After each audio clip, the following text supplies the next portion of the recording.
एक बार एक संत और शिष्य दोनों हमेशा धर्म के प्रचार करने के लिए गांव-गांव घूमा करते थे। एक बार वो धर्म प्रचार करने के लिए किसी गांव में गए हुए थे। उनके वहां पहुंचते ही बहुत जोर से वर्षा शुरू हो जाती है। वो संत और शिष्य वर्षा में भीग जाते हैं। वर्षा रुकने का नाम ही नहीं ले रही थी। तब वो दोनों तय करते हैं कि कुछ समय के लिए वो उसी गांव में रुक जाएंगे। वो वर्षा रुकने के बाद गांव में एक कुटिया बनाकर रहने लगे और रोज उस गांव में धर्म का प्रचार करने लगे। उस संत का उपदेश उस गांव के लोगों को सुनना बहुत अच्छा लगता था। वो रोज उनको उपदेश देने लगा।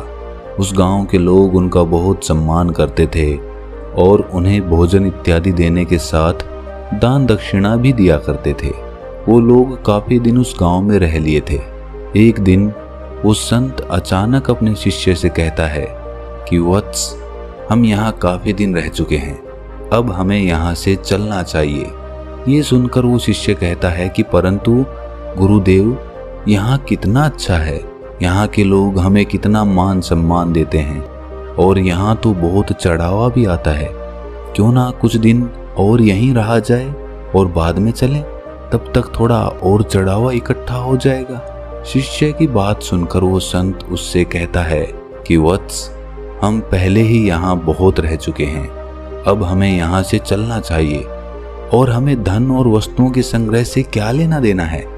ये सब हमारे लिए कोई मायने नहीं रखते। हमारे भीतर इसके लिए कोई मोह नहीं होना चाहिए। हमें तो केवल त्याग के मार्ग पर चलना चाहिए, सत्य के मार्ग पर चलना चाहिए। धन से हमें कोई मतलब नहीं होना चाहिए। इतना कहकर वो संत शिष्य से कहता है कि हम यहाँ से कुछ नहीं ले जाएंगे, जो कुछ भी है इसी जगह छोड़ देंगे और खाली हाथ चलेंगे। गुरुजी का आदेश सुनकर वो शिष्य जो कुछ भी उसके पास था वो सब कुछ उसी कुटिया में छोड़ दिया। उसका मन तो था कि वो सब ले जाए, लेकिन गुरु की आज्ञा का अनादर नहीं कर सकता था। परंतु फिर भी जाते जाते उसने गुरु से छुपाकर कुछ सिक्के अपनी झोली में रख लिए। आगे जाते ही उन्हें मार्ग में एक नदी मिलती है।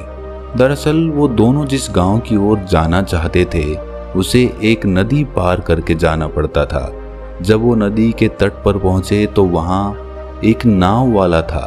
उस नाव वाले ने संत से कहा कि यदि आप इस नदी को पार करना चाहते हैं तो मैं करवा सकता हूँ, लेकिन मैं नदी पार करने के 2 रुपये लूंगा।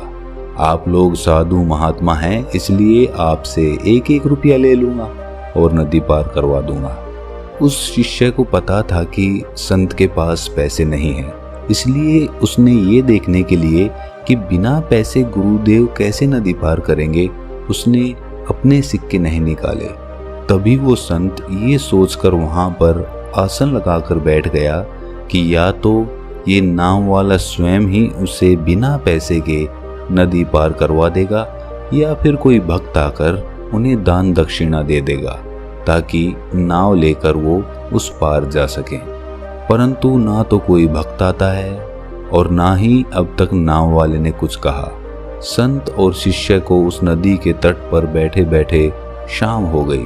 वो प्रतीक्षा कर रहे थे कि शायद कोई सहायता मिल जाए, लेकिन वहां कोई नहीं आया और नाव वाले ने भी बिना पैसे के नदी पार करवाने के लिए मना कर दिया।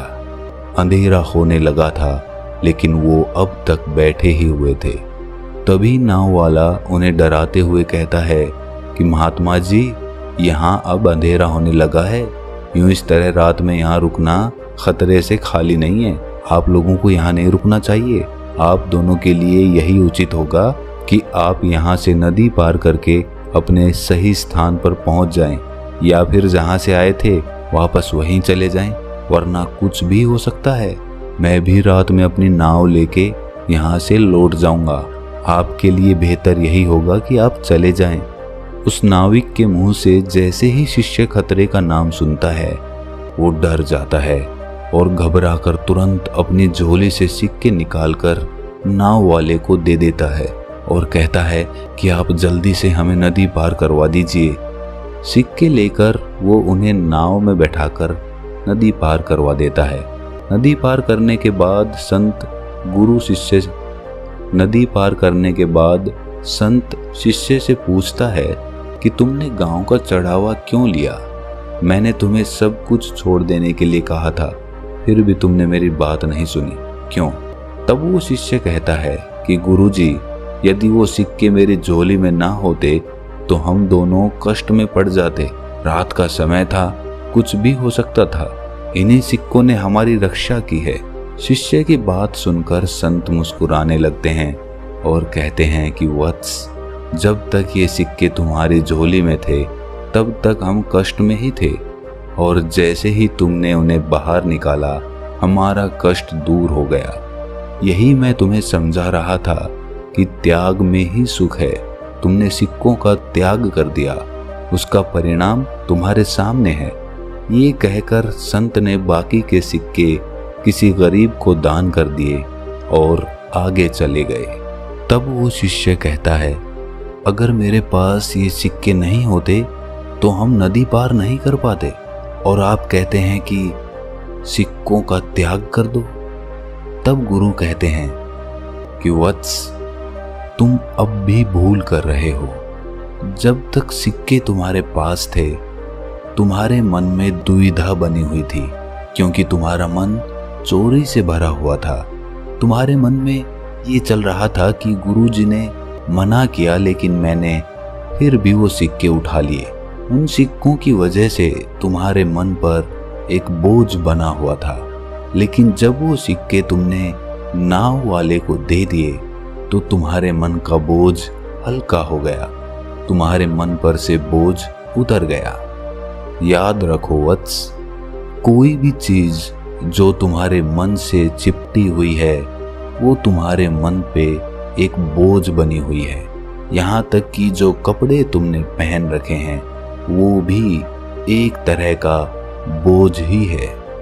जब तुम ये अनुभव करोगे कि तुम बिल्कुल खाली हो, तुम खाली हाथ आए थे और खाली हाथ ही जाओगे, तब तुम्हारे मन में त्याग पैदा होगा, और वो त्याग तुम्हारे मन के सभी बोझों को खत्म कर देगा, और तुम्हारा मन एक दर्पण की तरह तुम्हारी आंखों में दिखने लग जाएगा।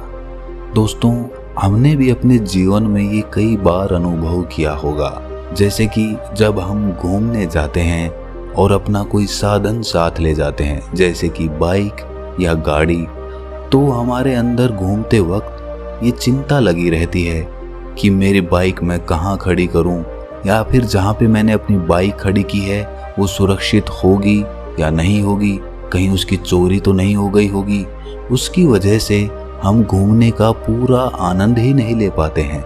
लेकिन जब हम बिना किसी साधन के घूमने जाते हैं तो हमारे मन पर कोई बोझ नहीं होता, ना ही हमें कहीं पहुंचने की जल्दी होती और ना ही कहीं देरी होने का डर होता है। इसीलिए अगर अपने मन का बोझ कम करना है तो कम से कम वस्तुएं अपने साथ सफर पर ले जाओ, और अपने मन से तो कोई भी चीज मत बांधो, चाहे कोई चीज कितनी ही प्यारी क्यों ना हो, लेकिन तुम्हारा मन उससे बंधा हुआ नहीं होना चाहिए, तभी तुम्हारा मन आजाद रह सकता है। तो दोस्तों, अगर ये कहानी आपको थोड़ी सी भी ज्ञानवर्धक लगी तो इसे अपने सगे संबंधियों, अपने दोस्तों और अपने मित्रों के साथ शेयर ज़रूर करना। और हाँ, ऐसी ही कहानियाँ सुनते रहने के लिए हमारे चैनल को सब्सक्राइब करना ना भूलें।